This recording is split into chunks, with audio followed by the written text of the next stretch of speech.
7.5 billion cans. One for almost every human being on Earth, sold in a single year. But Red Bull isn't just a drinks company, not really. They own Formula One teams, football clubs on 4 continents, a media house, a record label, and in 2012, they paid a man to jump from the edge of space just to prove a point.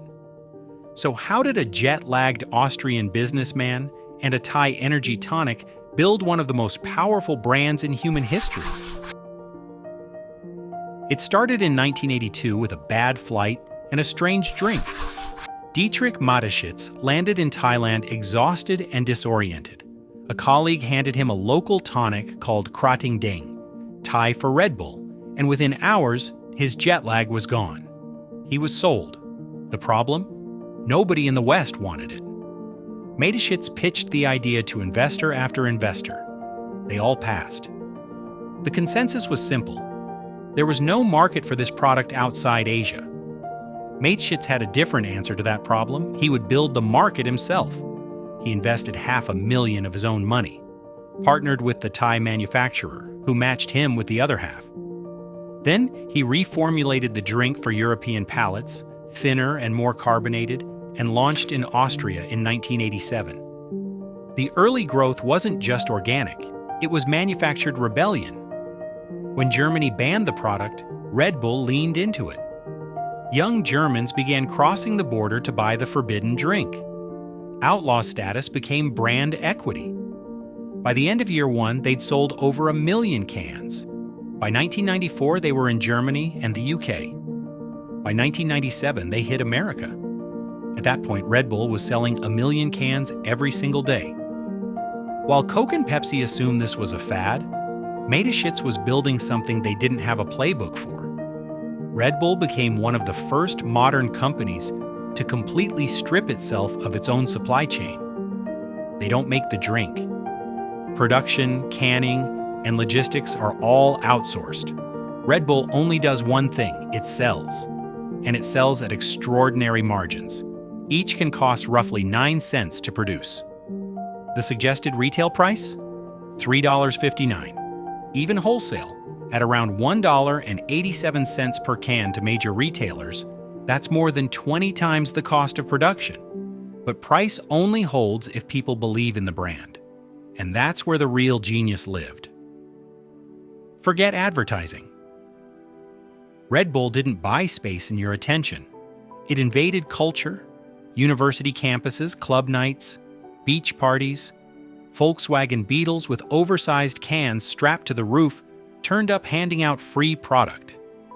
Student brand managers, charismatic, popular, socially connected, were paid to make Red Bull synonymous with youth, energy, and excess. Bartenders discovered that Red Bull mixed with vodka practically sold itself. The drink didn't just enter the nightlife economy, it became the nightlife economy. Most brands tell stories. Red Bull performs them. They don't sponsor events. They build them. They own the footage. They run the media house. Every image, every highlight reel, every viral moment belongs to Red Bull. That strategy peaked on October 14, 2012, the day Felix Baumgartner stepped off a capsule 39 kilometers above Earth and fell back down. Red Bull spent $50 million on the project. Analysts estimated the global media coverage was worth approximately $6 billion. That's not a marketing budget, that's leverage.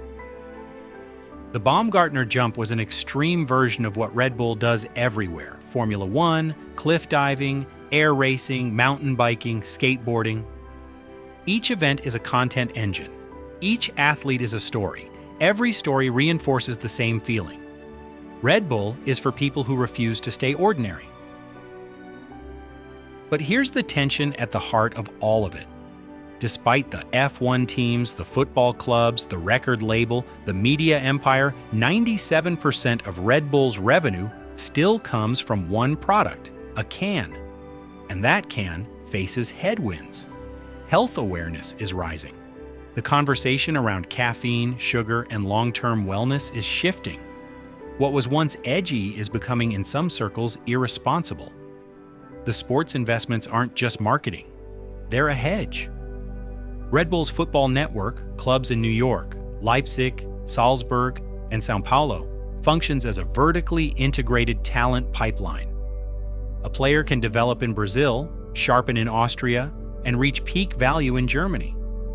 When Red Bull purchased the New York Red Bulls in 2006 for $25 million, they were buying a foothold in an emerging market. That club is now valued at $290 million. The empire is still funded by a drink. But Mateschitz always knew the brand was bigger than the can. One product, one obsessive, relentless vision. Red Bull didn't win because of a better formula. They won because they understood something most companies never grasp. The product is the excuse. The culture is the business. And they built a culture worth billions,